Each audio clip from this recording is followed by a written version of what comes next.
Doctors Brandon Bruns and James O'Connor of the University of Maryland's Shock Trauma Unit. We're also joined by several of our council members, our council president Brandon Scott, Councilman Schleifer, and Councilman Stokes, who are with us today, along with members of our command and executive team. This morning at 7:09 a.m., officers were called to a methadone clinic in the 2100 block of Maryland Avenue for a report of an armed person.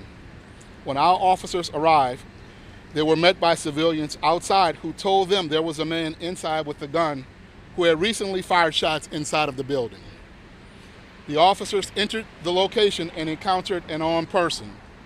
The officers attempted to de-escalate the situation many times. However, the suspect began firing at them. As the suspect fired upon our officer, he returned gunfire but was struck by the suspect's rounds. Our officer, 25-year veteran Sergeant Bill Shiflett of the Northern District, was immediately evacuated to safety. Sergeant Shiflett was transported to the shock trauma where he immediately went into surgery. The suspect was also transported to the hospital where he also died from his injuries. We recovered what we believe to be the suspect's gun on the scene near his body. And while the officers were securing the scene, we found another man inside of a separate room with gunshot wounds. He also was rushed to the hospital where he also died from his injuries. An employee of the clinic was also injured during this incident. She was transported to the hospital and her injuries at this time are not believed to be life-threatening. I've already reviewed the body-worn camera footage from this incident along with the lead consent decree monitors and members of our Public Integrity Bureau Special Investigation Response Team. We also have support this morning from the Federal Bureau of Investigation and the ATF. As of this moment, we will be enacting our body-worn camera release policy.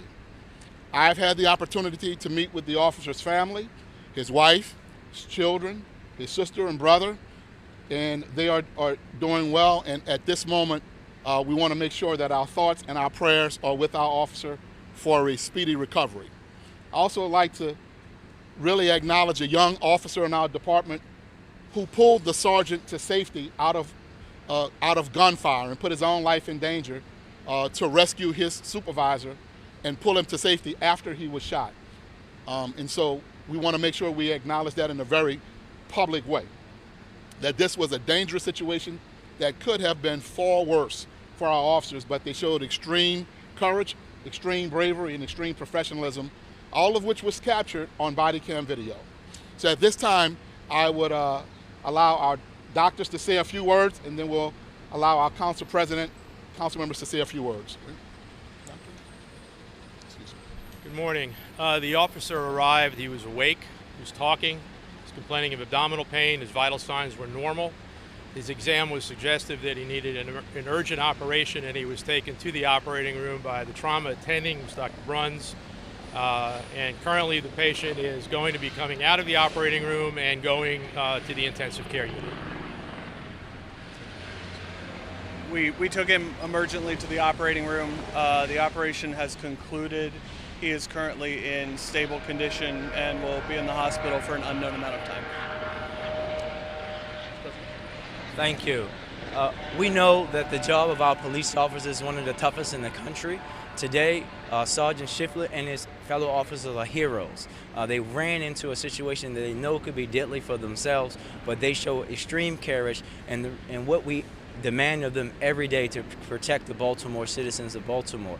We are hopeful and keeping our thoughts with Sergeant Shiflett and his family. Again, we want to publicly acknowledge the other officer that pulled him out of the situation. And then again, we have to use this instance to show that our officers are fighting daily and risking their lives to stop this disease of gun violence in Baltimore, and that we again have to get serious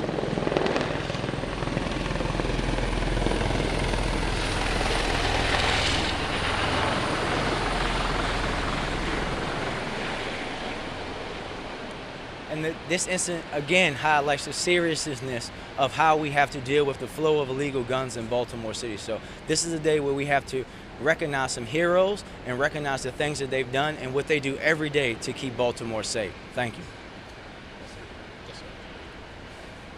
Well, thank you, Mr. President. Thank you, doctors, for your professionalism and for your heroism.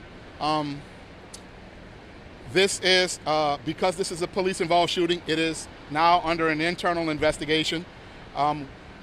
Right now, the scene is still being processed as both a police-involved shooting, where a suspect has died and another suspect died at that location. And so it is an internal investigation that is under complete review. We said we're joined by our lead consent decree monitor. Members of the Department of Justice have been notified, as was the judge over our consent decree. And I've been in regular contact with our mayor, who sends his regards to this family and this police department who are suffering right now, hoping for a speedy recovery of our officers. And at this time, I'll take a few questions. So where was he shot, and exactly can you tell us the type of gun that was used? Well, all of that's under investigation. We did recover a firearm. He appeared to have been shot in the lower abdomen, underneath his vest, and he was wearing a bulletproof vest. I think at this time he is regarded in stable conditions.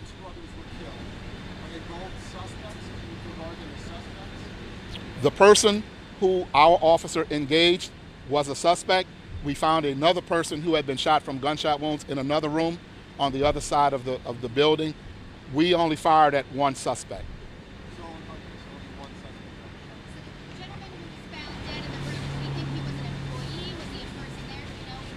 We do not. At this time, that's under investigation. We don't want to speculate who he was. That's under investigation.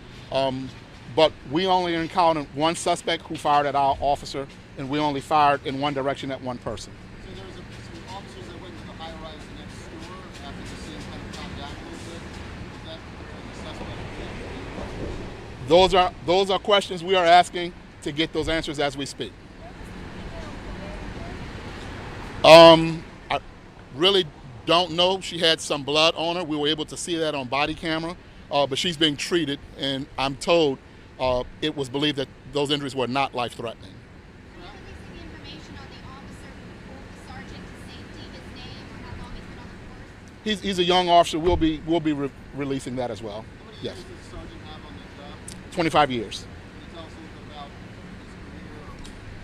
his career? I don't have that right now, but his commander is here. And if his commander wants to step up and just say a few words about him. Sure. So I'm Major Gibson with the Northern District. So yeah, Sergeant Shiflett has 25 years on. The majority of his career has been in our aviation unit as an observer. So he's very tactically sound, and I don't think we want to release the name of the officer yet. Can we or not? Not yet. Not yet. So the other officer is a 2.5-year veteran that actually dragged Sergeant Shiflett out of the building, and it was very heroic, and we're going to ensure that he's commended for what he did. Thank you. 48. Yes, two daughters that we met today. Yes.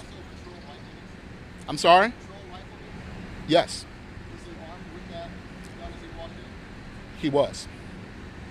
Was This- the police called? I'm sorry. Was the police called to this incident? Yeah, we were called to the incident because of an armed suspect that was at the incident. And when we arrived, this was actually treated as an active shooter scenario because we were informed when our officers got there that there was a suspect in there who had fired a gun at least 2 times, and so that was heard on body cam. We actually saw the individual tell that to our officer. So this was treated as an active shooter scenario. So the suspect was still in the building when the police arrived. That is correct. Do you have any idea the motivation behind the suspect walking into the clinic with a gun? We do not. We do not. Preliminary indications is that he went in to get methadone and had to be buzzed in because it's a secure door and was allowed entry. And at that point, he began to escalate. And from there, we received the call of an armed suspect. All right. Thank you all very much. Somebody from inside the clinic. All right? Thank you all.